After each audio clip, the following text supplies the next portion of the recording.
welcome to this new edition of the All in Skills podcast.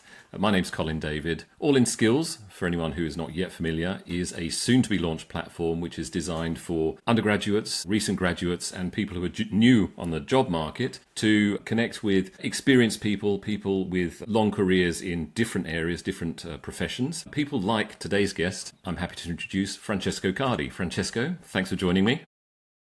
Thank you so much, Colin. Francesco, for our listeners, for our viewers, could you just tell us a little bit about who you are, where you're from, and what it is that you do?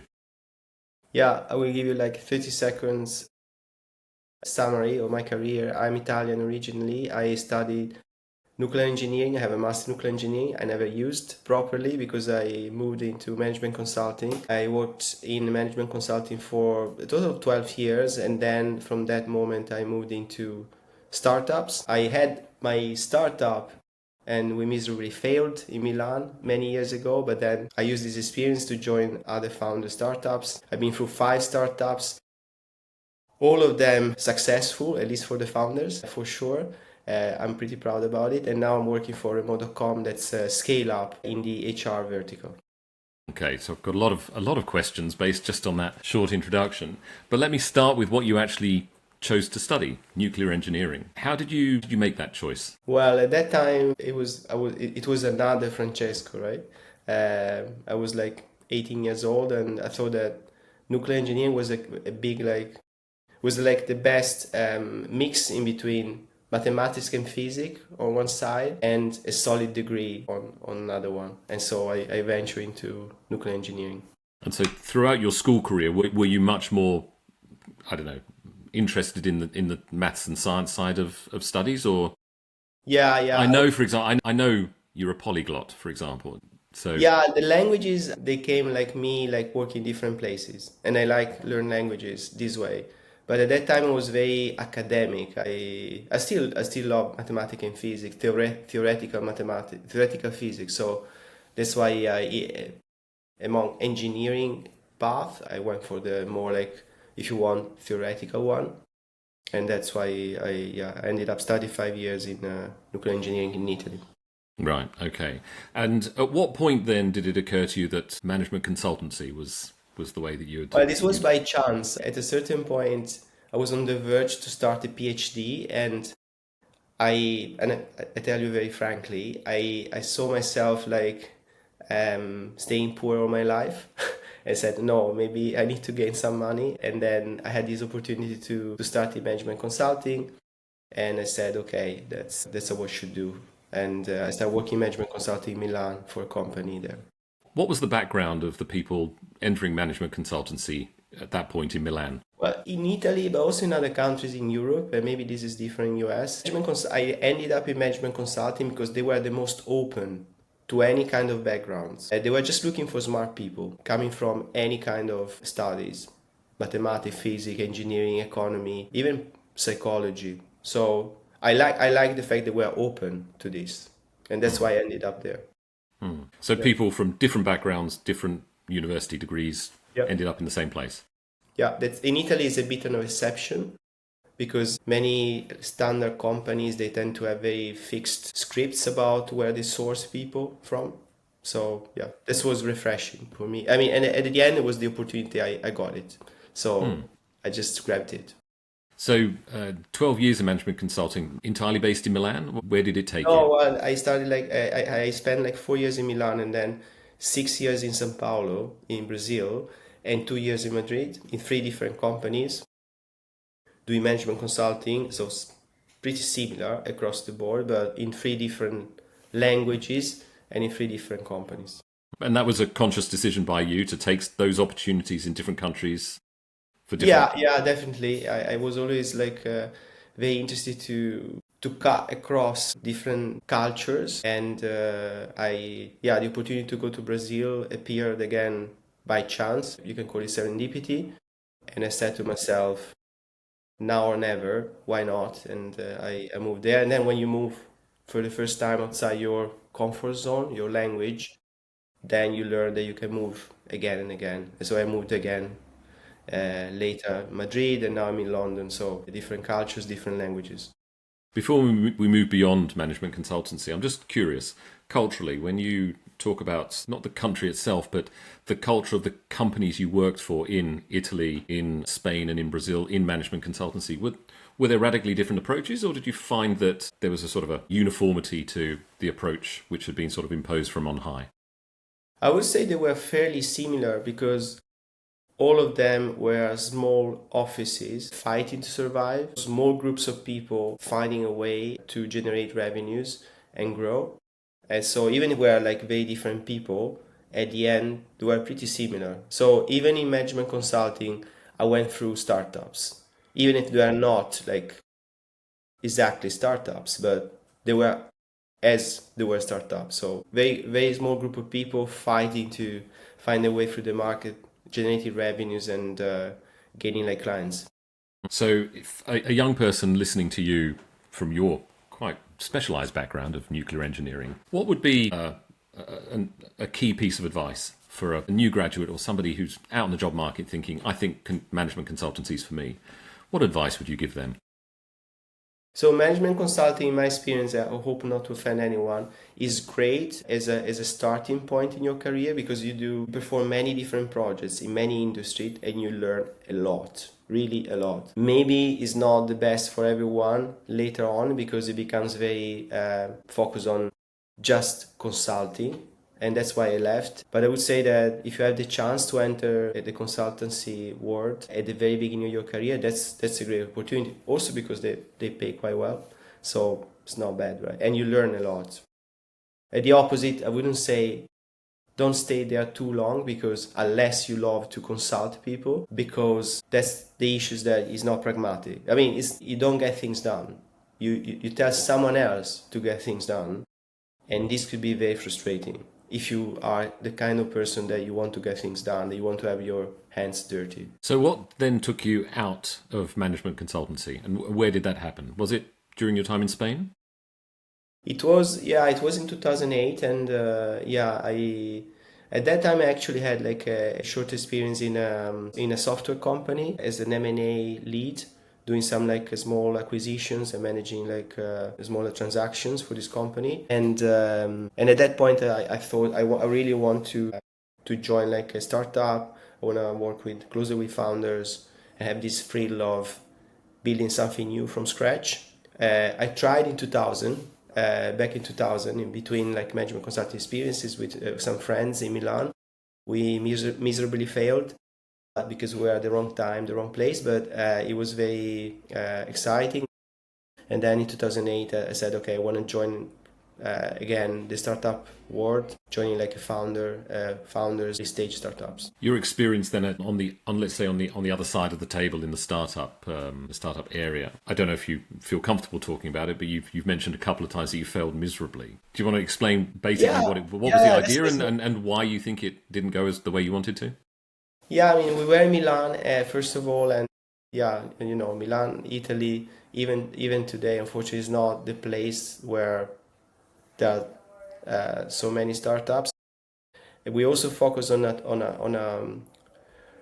a topic that it became against our will, and many people will, a zombie, and the topic is privacy, right? Your online privacy, right? The focus of the startup was to build something so that you as a person could manage privacy, that is decide which data you share with who on online. But then Google came, and then Facebook came, and now there are many other social media startups that basically grab data for you in exchange for convenience. And privacy has been, like I say, killed many times, but it's still there. It's a zombie because it's actually a very key need of humanity, and it will come back again. Now, at that time, it was impossible to create like a business model out of it, so we failed. Okay, but you learned and you grew. Of course, yeah, it was super interesting. So then you came back to this area of startups, and you've talked a couple of times about working with founders. What is it about working with founders that Yeah, you find so interesting? yeah. Look, I can say now that I worked with 11, so I'm in double digit, 11 different founders in 5 different startups, and I tell this in a humorous way. So if there are founders listening to me, hopefully they don't get offended. I'm still like mentally sane. So they are like a special tribe. They are extremely smart and extremely ambitious, and they have like a very strong visions. The challenge working with them is to being able to translate these visions into an actual business model that works. And I mean, it's a great tension you have as an operator working with the founders. Sometimes it could get very stressful because there's impatience in the room, a big impatience, and sometimes reality can be changed, transformed so quickly as founders they expect. That said, I have all respects for all founders, and it's a great adventure, also intellectually, to try to create something new from scratch. How do people find you? You've worked in these different places, but Yeah. do you find them, or do they look for you? You mean the founders Yeah, for the startups? yeah. Yeah, I think mostly I found them, but after like working in different startups, especially if the startups they achieved something, you kind of gain like this grades of, hey, you survived, you actually been able to show that you grow a startup, you contributed to grow a startup. And so it's founders, they look at you, they say, oh, this person can bring experience, very relevant experience from other startups. Yeah. Is there a common thread then that connects these startups you've worked with? Are they startups in similar areas or quite varied? No, unfortunately not, because again, I moved geography and verticals quite a lot, but all of them are B2B. Yeah, that's true. All of them are B2B. I never work in a proper B2C startup. And my comfort zone is B2B. Yeah. But yeah, apart from that, they are from different geographies, Spain, Brazil, UK, and different verticals. Of those three locations for a startup, which of those do you find or do you feel is the most challenging for a startup to have an idea and to bring it to fruition? Well, I think Brazil, São Paulo is the most difficult one, not because of São Paulo, but because the flow of capital is much more restrained than not in even Spain. London is definitely the best one. I think lately has improved the contest for a lot for Brazil, for Latin America. So there is like a consistent flow of capitals now. They've been like big like scale ups, unicorns emerging from Brazil. But at that time it was like more than 10 years ago, it was still quite challenging. Yeah. At that point, 10 years ago, was there a lot of maybe state or federal government incentive for startups, or was startups very much left to their own devices? In Brazil, they were very limited. I mean, there's like very basic support, but what you need at the end is capital, like venture capital, right? Risk capital, and this has always been limited in Brazil because of the macroeconomic context. Yeah. So But contrast that perhaps with Spain and the UK. yeah, I would say Spain is in the middle because Spain also is like it's not like, I mean, it's like Spain, London is much better than Madrid, right? Even today, even if Spain has grown a lot, the startup ecosystem in Spain now is much better than before, but still is very far from London. London is like probably second also only to US, right? New York and San Francisco and the big cities there. And so, do you get that feeling? You're based in London now. Do you get that feeling that you're in a place with a lot of startups and a lot of energy? Yeah, definitely. There's a big ecosystem, like hundreds of successful founders. Founders they work together a lot, becoming angel and investing in new startups. Especially fintech is very strong here. E-commerce was strong before. Fintech is very strong now. Yeah, definitely. Other cities in Europe they emerged lately, especially Paris. Well, Berlin first, and then Paris and Amsterdam. And London has been affected, unfortunately, by Brexit, partially. Even the startup environment, ecosystem has been affected partially. But yeah, London is still the best place to set up a startup in Europe. Thinking about the startups that you've worked in the UK, especially you've said that e-commerce and especially fintech are the strong performers, particularly. Do you find that there is a tendency for founders to be looking for people like you with the experience, with the track record, or are there minds and perhaps their wallets controlling what they do in terms of who they can employ, who they can afford to employ. How do they make those decisions, who to take on, and what chances are there for younger people or new graduates to get a foot in the door of an interesting startup? Yeah, well, they look for diversity. So they look for both young and more experienced people. In general, they're looking for people that are, there's a word that's has been used here for good or for bad, it's called hustlers. So people, they get things done and they're really biased towards action. And hey, I want this done one way or the other. I will find a way through. That said, then it could be like any profile, young or more experienced. It depends on the role, it depends on the specific requirement you have to fill up like a specific role in the organization at that time. So if somebody's young with relatively little experience but has, let's say, the profile of a hustler, that's something that they'd be interested in looking at. Absolutely. Totally. Also because there's like a generational like clique, right? Usually founders are very young, so they love to work with other young people, for sure. What are the youngest founders you've worked with? That's a good question. When I joined on Fido in 2015, I'm pretty sure that the founder were were 22, 24, and 26. So they were very young. They founded the company when they were even younger, 3 years before, but they were extremely young. Yeah, I'm not sure about exactly the age, but definitely they were, the three of them, well below being 30 years old. And was that in London? It was in London. Yeah. So quite remarkable. Very, very like incredible people. Very, very mature for their age and very determined. Very determined. And at the time, were you one of the older people that they employed? I was definitely the oldest one, for sure. I'm at that time and still today. I classify people in colleagues in startups in two groups: the one that have less than half my age, and the ones that have more than half my age.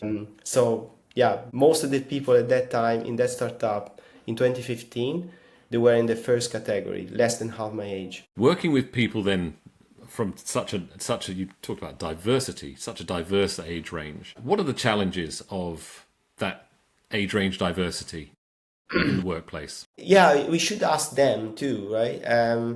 On my side, I don't find it like, I mean, I don't know, maybe I'm over optimistic, but I feel I can work with them very easily. I empathize with the enthusiasm and the energy a lot. So maybe on my side is it's very natural for me to work with younger people. We should ask them what they think about working with an older, somebody who's much older. Maybe some of them, they don't want to work with, I mean, it's not they don't want, but they consider working with much more experienced people. They can think they don't want to be told what to do. This could be like a barrier, right? So I try to not get across as arrogant at all, and just trying to help and support, and when there are difficult decision making, to propose options and suggest, hey, let's think again. But yeah, try not to get like across like as arrogant because of my experience, also because it doesn't make any sense. But things like ways of working, presumably you're in the UK for the COVID. Yeah. I suppose the difference between we who are digital migrants and they who are digital natives, the approach to the challenges of COVID and working in isolation, could you notice any kind of differences there, differences in approach, and perhaps things that you could learn from one another about how best to deal with that sort of challenge? I think that the difference is in the patience, right? And this translates into playing tactically versus playing strategically, right? If you are very impatient, you want to get things done immediately, you end up playing very tactically. That's great, right? Because you want to move on, but you need to have also like a strategic layer on top of the tactical one. If not, you do things like randomly, you don't have like a direction, right? So but this is like not like, so there are some people that are young that they are like naturally strategic. Most of them, they are not, because they are like hustlers again. They want to get things done. They're very impatient. They tend to be very tactical. But there are also people, and some of the founders, they're also very strategic. And I connect with them very well. I tend to be more structured, more strategic, because I learn because of the experience, right? You learn that if you do things without structure, without a direction or travel, without a plan, you end up doing many efforts without return. But yeah, I wouldn't say there's a generational divide.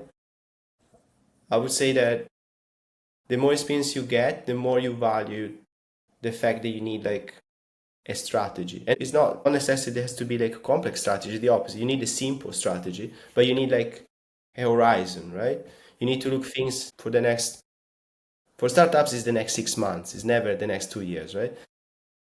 You need to do things in a perspective of 6 months and say, hey, I will do this first and this second, this third, and we'll get to like a wider objective, a wider goal. So diversity when it comes to the approach perhaps with our respective ages. How about the diversity of London, which I'm familiar with, of people from so many different backgrounds? Mm-hmm. Do you think that's one of the reasons why the startup environment in London specifically is perhaps as successful or as effective as it is? That you've Yeah, got well, that first of diversity of all, background?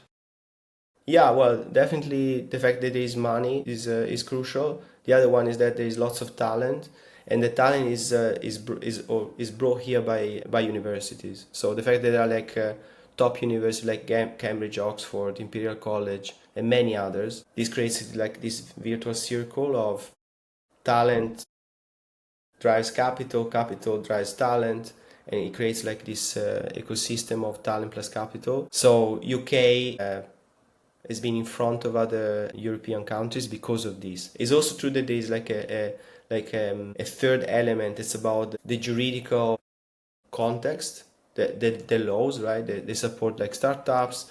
They don't like they support like capital gains. They are like, I mean, and comes from finance background of London, etc. Yeah. So the government is also very supportive. That's very refreshing coming from other countries. It's always been very supportive of innovation, startup, etc. So, in spite of the effect of the perhaps the negative effects of Brexit, you were in the UK throughout that whole period.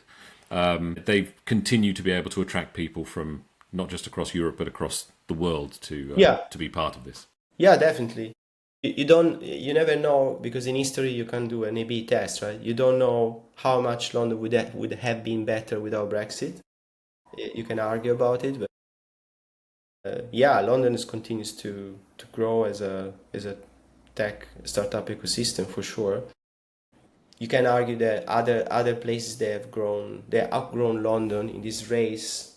I mean, in terms of speed, Paris and Amsterdam they've been like they benefited from Brexit because many continental Europe founders that before were naturally moving to London, now they tend to stay more there. They tend to go to Paris, to Amsterdam, to Berlin, or if they want to do the big jump, they go to US direct, straight on, and not passing through London.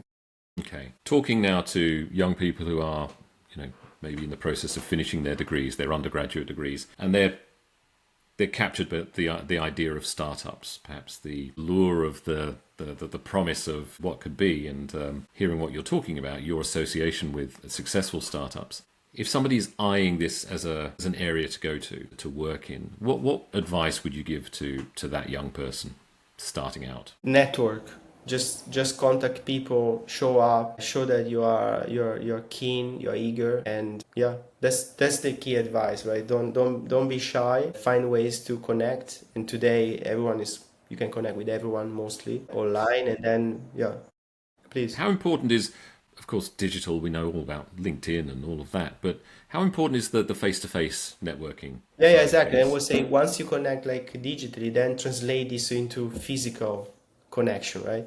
Participate to events, knock at the door of as many places you want, and be there like physically. Absolutely. Meet in person. Absolutely crucial. Even more today, because today people they tend to shy behind the screen, and at the opposite, being able to show up in person and it makes a difference because it shows that you are like you have like a complete set of skills. There's more to you than just a profile. Yeah, definitely. So some people they do it naturally, some others they do less naturally. But if you are like, if you listen to me, you're young, like I invite you to try as much as you can, and you probably discover that you're actually better than you thought in doing this. Francesco, thank you so much for talking to me today. I really appreciate it. Likewise, thank you so much. Bye, Colin. See you.